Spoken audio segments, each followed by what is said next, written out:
Hi hello നമസ്കാരം. അമുദാസ് മൾട്ടിക്കോർട്ടിലേക്ക് സ്വാഗതം. നമ്മളിന്ന് ഉണ്ടാക്കാൻ പോകുന്നത് ഇഡ്ലിക്കും ദോശയ്ക്കും അപ്പത്തിനും ഒക്കെ സൈഡ് ഡിഷായിട്ട് എടുക്കാൻ പറ്റുന്ന നല്ലൊരു വെങ്കായ ചട്നിയാണ്. അതിലേക്ക് ഞാനൊരു കടായി അടുപ്പത്ത് വെച്ച് കൊടുത്തിട്ടുണ്ട്. 2 ടേബിൾ സ്പൂൺ വെളിച്ചെണ്ണ ചേർത്ത് കൊടുത്തിരിക്കുകയാണ്. എണ്ണയൊന്ന് ചൂടാവട്ടെ. അതിലേക്ക് ഒരു 11 വറ്റൽമുളക് ഞാൻ എടുത്ത് വെച്ചിട്ടുണ്ട്. ഇത് നോർമൽ എരിവുള്ളതാണ്. എരിവ് കുറച്ച് കൂടുതൽ ആവശ്യമുണ്ടെന്നുണ്ടെങ്കിൽ കുറച്ചുകൂടെ ചേർക്കാം. വറ്റൽമുളക് 2 or 3 ചേർക്കാം. എനിക്ക് ഇത്രയും എരി മതിയാകും. അത് നമുക്ക് എണ്ണയിലേക്ക് ചേർത്ത് കൊടുക്കാം. ഫ്ലെയിം മീഡിയമിലിരിക്കുകയാണ്, ഹൈ വേണ്ട, കരിഞ്ഞു പോകും മുളക്. മീഡിയം ഫ്ലെയിമിൽ വെച്ചിട്ട് ഈ മുളകിൻ്റെ നല്ലൊരു മൂത്ത മണം വരുന്നവരെ, കളർ ഒന്ന് മാറി വരുന്നവരെ ഒന്ന് വറുത്തെടുക്കണം. മുളക് നന്നായി വറന്ന് കിട്ടിയിട്ടുണ്ട്. എണ്ണയിൽ നിന്ന് മാറ്റിയൊന്നും വേണ്ട. ഇതിൻ്റെ കൂടെ തന്നെ നമുക്ക് ഒരു 4 സവാള, ഞാൻ മീഡിയം സവാള എടുത്ത് വെച്ചിട്ടുണ്ട്. അത് ഇതുപോലെ ചെറിയ സ്ലൈസായിട്ട് മുറിച്ച് ഇതിൻ്റെ കൂടെ ഒന്ന് ചേർത്ത് കൊടുക്കണം. പെട്ടെന്ന് വഴണ്ട് കിട്ടാൻ വേണ്ടിയാണ് ഇതുപോലെ തിൻ സ്ലൈസായിട്ട് മുറിച്ചിരിക്കുന്നത്. അതും കൂടി ചേർത്ത് കൊടുക്കാം നമുക്ക്. ഇത് രണ്ടും കൂടി ചേർത്തിട്ട് നന്നായിട്ട് ആദ്യം ഒന്ന് യോജിപ്പിച്ച് വെക്കാം. ഇപ്പോൾ ഫ്ലെയിം ഹൈയിൽ വെക്കാം, കുഴപ്പമൊന്നുമില്ല. ഇതിൻ്റെ കൂടെ 2 തണ്ട് കറിവേപ്പില ചേർത്ത് കൊടുക്കാം. കൂട്ടത്തിലൊരു 15 അല്ലി വെളുത്തുള്ളി എടുത്തിട്ടുണ്ട്. ചെറിയ അല്ലിയാണ്, വലുതാണെങ്കിൽ 5 എണ്ണം മതിയാകും. അതും കൂടെ ചേർത്തിട്ട് നന്നായിട്ട് ഒന്ന് വഴറ്റിയെടുക്കണം.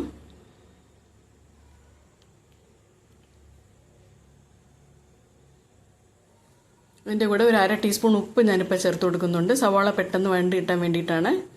എന്നിട്ട് ഇതെല്ലാം കൂട്ടിയിട്ട് നന്നായിട്ട് മിക്സ് ചെയ്തിട്ട് നമുക്കൊരു 10 മിനിറ്റ് അടച്ചു കൊടുക്കണം. മീഡിയം ഫ്ലെയിമിൽ മതി. എന്നിട്ട് ഇടയ്ക്കിടയ്ക്ക് അടപ്പ് തുറന്നിട്ട് ഒന്ന് ഇളക്കി കൊടുക്കണം.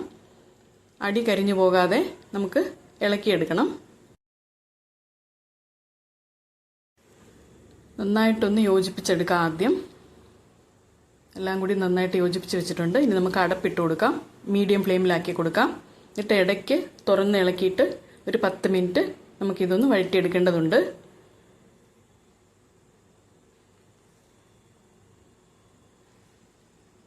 ഒരു 5 മിനിറ്റ് കഴിഞ്ഞപ്പോൾ ഞാൻ തുറന്നിട്ട് ഇതേപോലെ ഇളക്കി വെച്ച് കൊടുക്കുകയാണ്. വീണ്ടും ഒരു 5 മിനിറ്റ് ആയിട്ടുണ്ട്. നമുക്ക് തുറന്ന് നോക്കാം. സവാള നല്ല പാകത്തിന് വഴണ്ട് കിട്ടിയിട്ടുണ്ട്. കരിഞ്ഞൊന്നും പോയിട്ടില്ല, നല്ല പാകത്തിന് വന്നിട്ടുണ്ട്. നല്ല മണമാണ് ഇപ്പോൾ തന്നെ സവാളയുടെയും മുളകിൻ്റെയൊക്കെ വറുത്ത മണം. ഇതിലേക്ക് നമുക്കിനി പുളി ചേർത്ത് കൊടുക്കാനുണ്ട്. ഈ വലിപ്പത്തിലാണ് പുളി ഞാൻ എടുത്തിരിക്കുന്നത്, വലിയൊരു നെല്ലിക്കയുടെ അളവിൽ.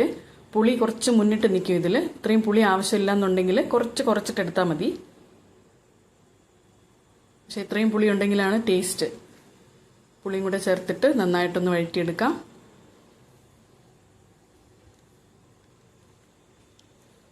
നമുക്കിതിൻ്റെ ചൂട് മാറാൻ വേണ്ടിയിട്ട് വേറൊരു പ്ലേറ്റിലേക്ക് മാറ്റി വെച്ച് കൊടുക്കാം. ചൂട് മാറിയിട്ട് മിക്സിയുടെ ജാറിലിട്ടിട്ട് നന്നായിട്ട് നമുക്ക് അരച്ചെടുക്കണം, പേസ്റ്റ് പോലെ. ചൂട് തണിഞ്ഞ് വന്നിട്ടുണ്ട്. നമുക്ക് മിക്സിയുടെ ജാറിലേക്ക് കൂട്ട് ചേർത്ത് കൊടുക്കാം.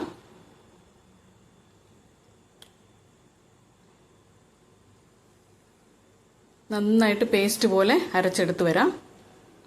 അതിൻ്റെ കൂടെ 1/4 ടീസ്പൂൺ കായപ്പൊടിയും കൂടെ ചേർക്കണം. പേസ്റ്റ് പോലെ അരച്ചെടുത്ത് വന്നിട്ടുണ്ട് സവാള കൂട്ട്. ഞാനൊരു 1/2 കപ്പ് വെള്ളം ഇതിലേക്ക് ചേർത്തിട്ടുണ്ടായിരുന്നു അരയാൻ വേണ്ടിയിട്ട്. കണ്ടോ, ഈ പാകത്തിനാണ് ഇരിക്കുന്നത്. ഇപ്പോൾ നമുക്ക് അതേ പാത്രം തന്നെ കടുക് വറുക്കാനായിട്ട് അടുപ്പത്ത് വെച്ച് കൊടുത്തിട്ടുണ്ട്. 1 ടീസ്പൂൺ വെളിച്ചെണ്ണ ചേർത്ത് കൊടുക്കാം. വെളിച്ചെണ്ണ ചൂടാകുമ്പോൾ അതിൽ 1/2 ടീസ്പൂൺ കടുകും പിന്നെ ഒരു 1 ടീസ്പൂൺ ഉഴുന്ന് പരിപ്പ്. ഇന്ന് തൊലിയുള്ള ഉഴുന്നാണ് എടുത്തിരിക്കുന്നത്. തൊലി ഇല്ലാത്താണെങ്കിലും കുഴപ്പമില്ല. അതും കൂടി ചേർത്ത് കൊടുക്കുന്നുണ്ട്.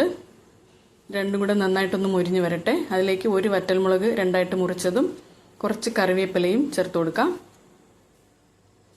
ഇതെല്ലാം കൂടിയിട്ട് നന്നായിട്ടൊന്ന് വറുത്തെടുക്കാം.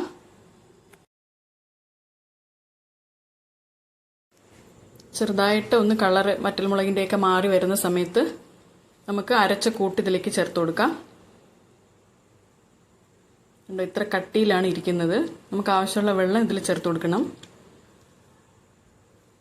മിക്സിയുടെ ജാർ കഴുകിയിട്ട് ഒരു 1/4 കപ്പ് വെള്ളം കൂടി ഞാൻ ചേർത്ത് കൊടുക്കുന്നുണ്ട്. നമുക്ക് നോക്കാം ഇത്രയും തിക്നെസ് മതിയോ എന്ന്. പോരാന്നുണ്ടെങ്കിൽ കുറച്ചുകൂടിയും ചേർക്കാം. അവരവർക്ക് ആവശ്യമുള്ള പോലെ ചേർത്ത് കൊടുക്കാം വെള്ളം. കുറച്ച് കട്ടിയുണ്ട് ഇതിന്. കുറച്ചുകൂടെ ഒരു 1/4 കപ്പ് വെള്ളം കൂടി ഞാൻ ചേർത്ത് കൊടുക്കുന്നുണ്ട്.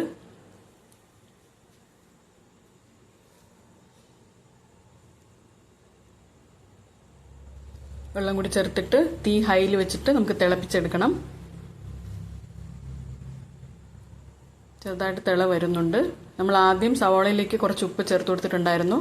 ബാക്കി ഉപ്പ് ഇപ്പം ചേർത്ത് കൊടുക്കാം. ഒരു 1 ടീസ്പൂൺ ഉപ്പ് ഞാനിപ്പോൾ ചേർക്കുന്നുണ്ട്. അതും കൂടി ചേർത്തിട്ട് ഒന്നും കൂടി നന്നായിട്ട് ഇളക്കി യോജിപ്പിച്ചിട്ട് തിളപ്പിച്ചെടുക്കാം. നമുക്ക് ഉപ്പ് നോക്കാം, മതിയാകില്ലെങ്കിൽ ചേർത്ത് കൊടുക്കാം.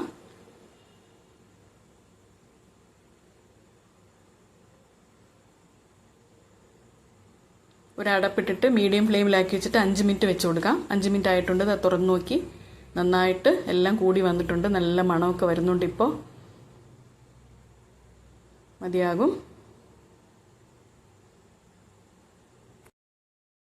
അങ്ങനെ നമ്മുടെ ടേസ്റ്റി വെങ്കായ ചട്നി റെഡി ആയിട്ടുണ്ട്. ഇന്ന് ദോശയുടെ കൂടെ വെങ്കായ ചട്നിയാണ് ഞങ്ങളുടെ വീട്ടിൽ. ഇതെല്ലാവരും ഒന്ന് ട്രൈ ചെയ്ത് നോക്കുക. എന്നിട്ട് ഫീഡ്ബാക്ക് ഉറപ്പായിട്ടും പറയുക. അതുപോലെ തന്നെ വീഡിയോ ഇഷ്ടപ്പെടുകയാണെന്നുണ്ടെങ്കിൽ ഒന്ന് ലൈക്ക് ചെയ്യുക, ഷെയർ ചെയ്യുക, സബ്സ്ക്രൈബ് ചെയ്യുക കേട്ടോ ചാനൽ. ഇനി ഇതുപോലെ നല്ലൊരു ഐറ്റവുമായിട്ട് കാണുന്നവരെ നന്ദി, നമസ്കാരം.